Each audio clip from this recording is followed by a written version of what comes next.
General and student, आज हम lines and angles में ट्रांसवर्सल लाइन, लीनियर पेयर और इंटरसेक्टिंग लाइन्स के बारे में पढ़ेंगे।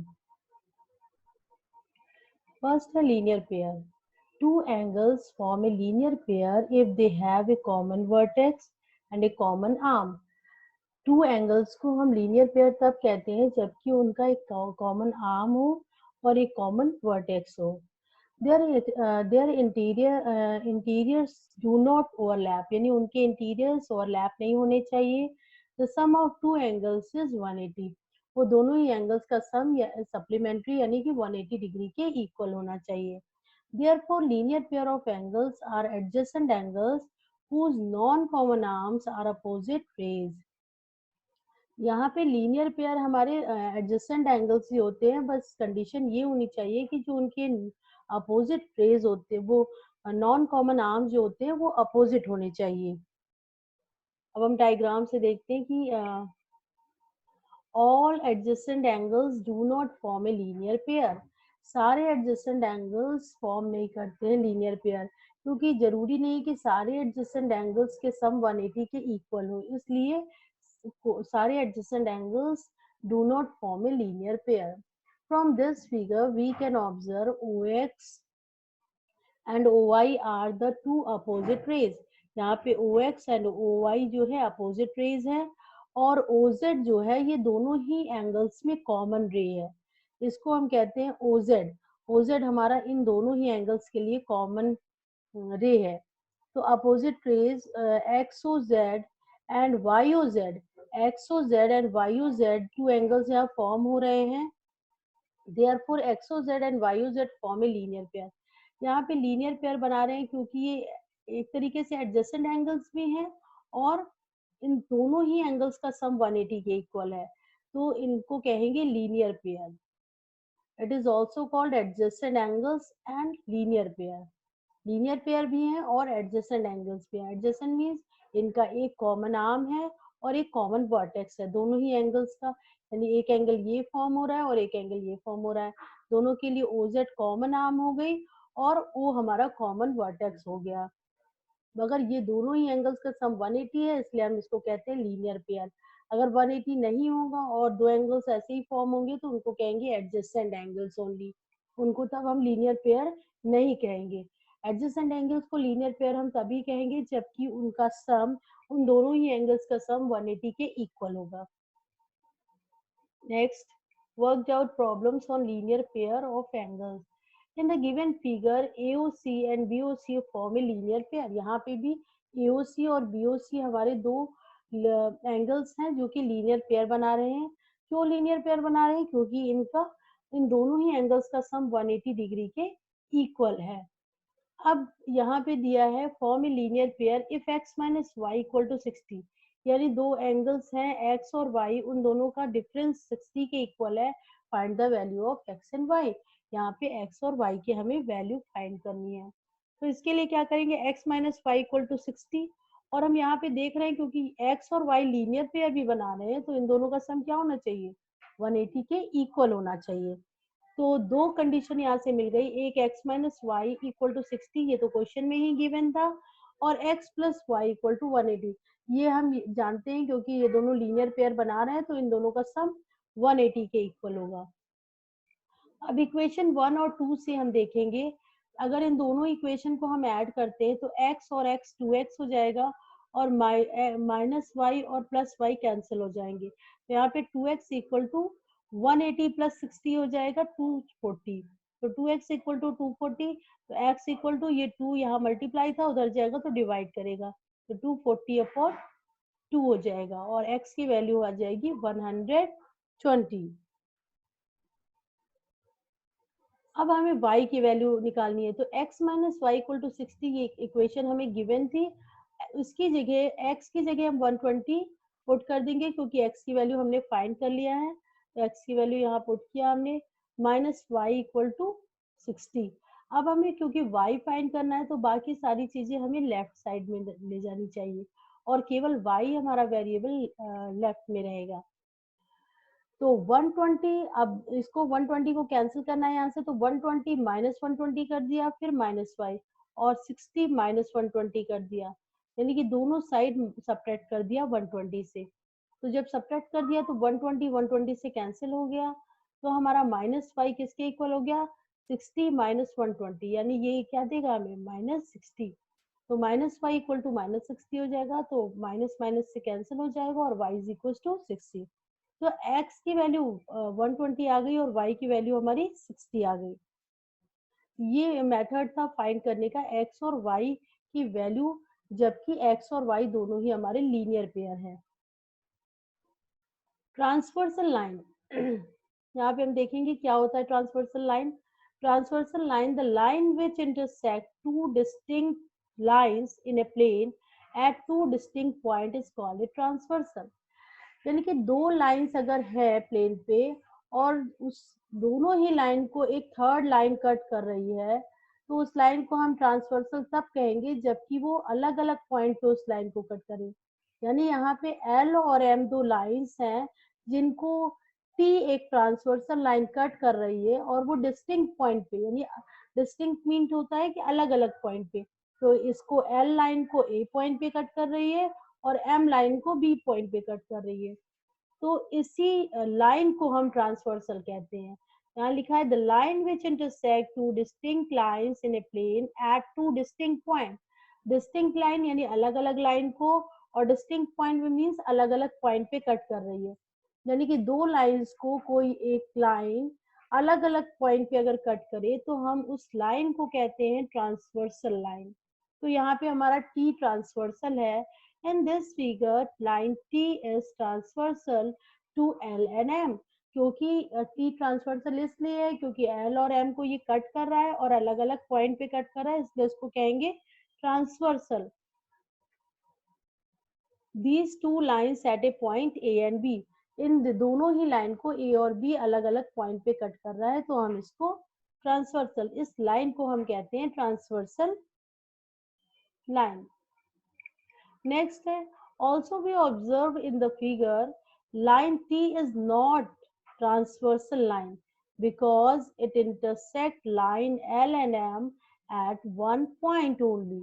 अब देखो हमने ट्रांसवर्सल में बताया था कि अलग अलग पॉइंट पे, यानी डिस्टिंक्ट पॉइंट मीन्स अलग अलग पॉइंट पे कट करना चाहिए। अब यहाँ पे दो लाइंस L और M तो हैं, मगर तीनों ही लाइंस एक ही पॉइंट पे कट कर रही है, यानी कि इस कंडीशन में ये ट्रांसवर्सल नहीं होगा कि जब दो लाइंस को एक थर्ड लाइन एक ही पॉइंट पे कट कर रही है, तो इसको हम ट्रांसवर्सल नहीं बोलेंगे। इस कंडीशन में लाइन हमारी ट्रांसवर्सल नहीं होगी। इन सारी लाइंस को हम बोलेंगे इंटरसेक्टिंग लाइन। यहाँ L, M and T all are intersecting lines. It is not a transversal line. Next, angles made by the transversal with two lines. अब देखो जब दो लाइंस को किसी कोई थर्ड लाइन यानी ट्रांसवर्सल लाइन कट करती है अलग अलग पॉइंट पे, तो यहाँ पे हम देख रहे हैं कि 8 एंगल्स यानी 4 यहाँ एंगल्स बन रहे हैं, 1 2 3 4, और यहाँ पे 5 6 7 8 एंगल्स फॉर्म होते हैं उस कंडीशन पे। तो आप देखते हैं कि वो कंडीशंस क्या हैं। L and M are two lines in a plane transversal T intersect these two lines at point A and B, यानी अलग अलग पॉइंट पे कट करनी है, ए और बी पॉइंट पे कट कर रही है ये लाइन टी, इसको हम कहते हैं, लाइन टी को कहेंगे transversal. 8 angles form, that is 1 2 3 4 5 6 7 8। यहाँ पे हम देख रहे हैं डायग्राम में कि 8 angles फॉर्म हो रहे हैं। angles marked have their special name, हमने स्पेशल नेम 1 2 3 4 5 6 7 8 दे दिया इसको। अब नेक्स्ट है, अब हम देखेंगे इंटीरियर एंगल्स क्या होता है इन इसी कंडीशन में, जबकि दो लाइंस को एक ट्रांसवर्सल लाइन कट कर रही है, तो जितने भी एंगल्स फॉर्म हो रहे हैं उसमें इंटीरियर एंगल्स कौन कौन से हैं पहले हम ये देखेंगे।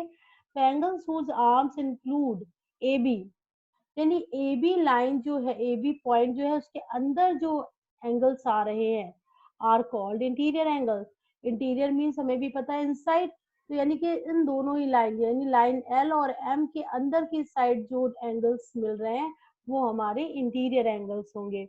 इन द गिवन फिगर 3 4 5 6 हम देख रहे हैं कि एल के अंदर है 3 4 और 5 6 एम के अंदर है, यानी इन दोनों ही लाइंस के अंदर हमारे 4 4 3 और 5 6 एंगल्स हैं, तो ये चारों एंगल हमारे इंटीरियर एंगल्स होंगे।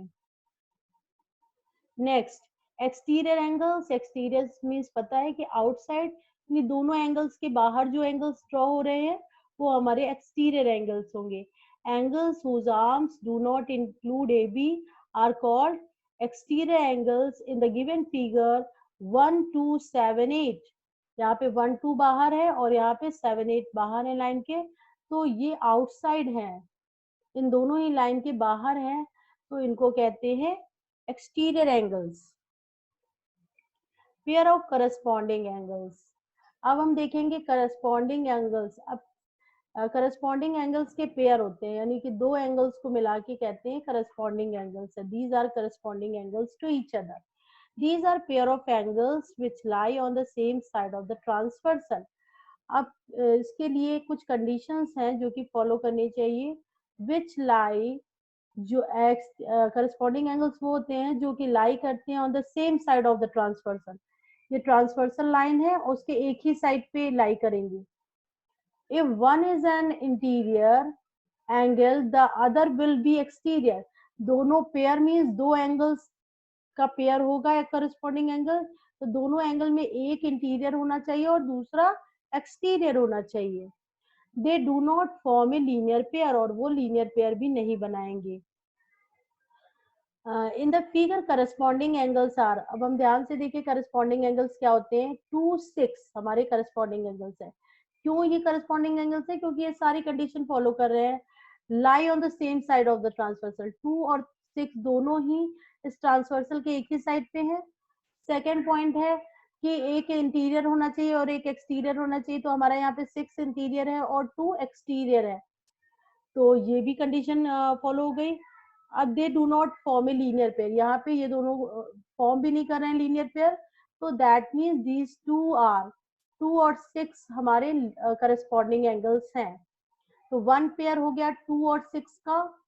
अब सेकेंड पेयर अगर हम देखें तो 1 और 5 भी हमारे करस्पॉन्डिंग एंगल्स है। क्यों करस्पॉन्डिंग एंगल्स है? कि क्योंकि 5 इंटीरियर है, 1 एक्सटीरियर है और दोनों ही ट्रांसवर्सल के एक ही साइड पे लाई कर रहे हैं, तो हमारा 5 और 1 करस्पॉन्डिंग एंगल है।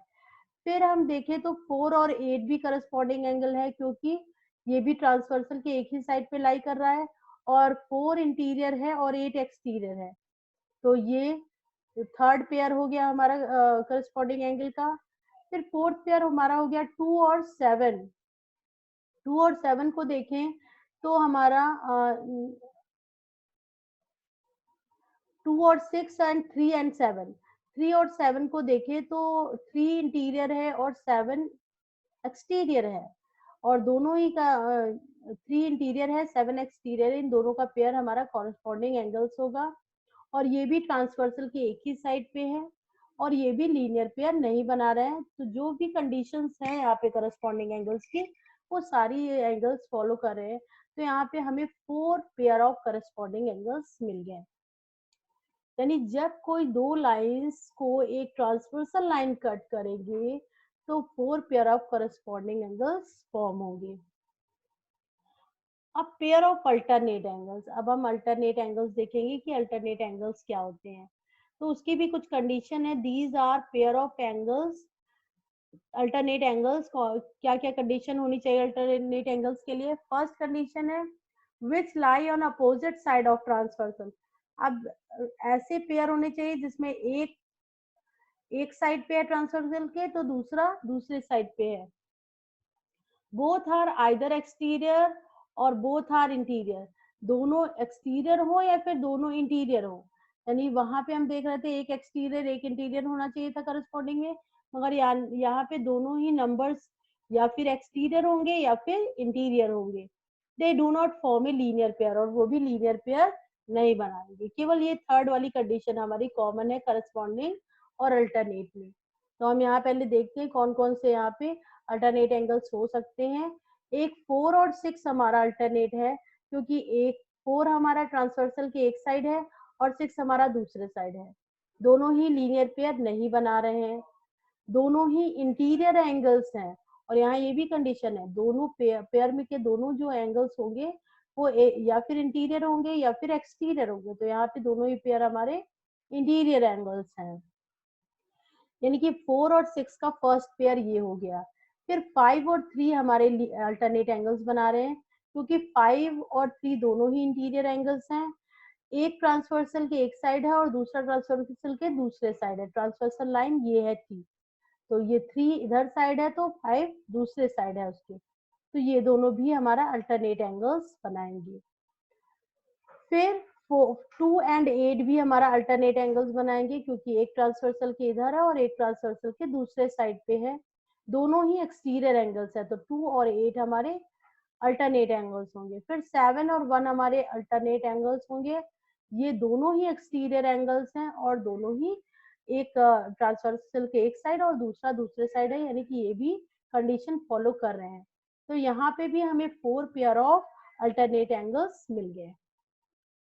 अब यहाँ देख लेंगे कौन कौन से पेयर हैं। 4 6, यानी 4 और 6 ये है अल्टरनेट एंगल।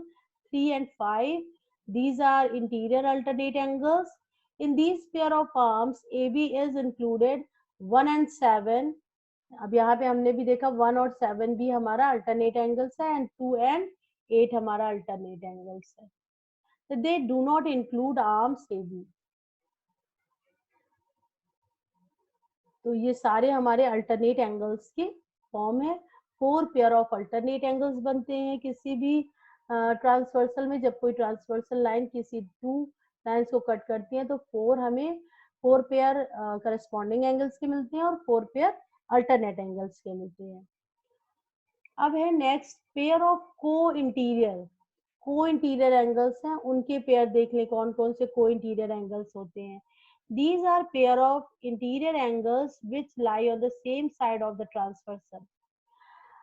यहाँ पे ये कहा गया है जब भी कोई 2 लाइंस को एक ट्रांसवर्सल कट करेगा डिस्टिंक्ट पॉइंट पे, तो यहाँ पे जो 2 पेयर ऑफ को इंटीरियर एंगल्स मिलेंगे, जैसे और दोनों ही इंटीरियर होंगे, क्योंकि यहाँ पे इंटीरियर कहा गया है। तो यहाँ पे इंटीरियर हमारे दिख रहा है 3 4 5 6, केवल 4 एंगल्स हमारे इंटीरियर है।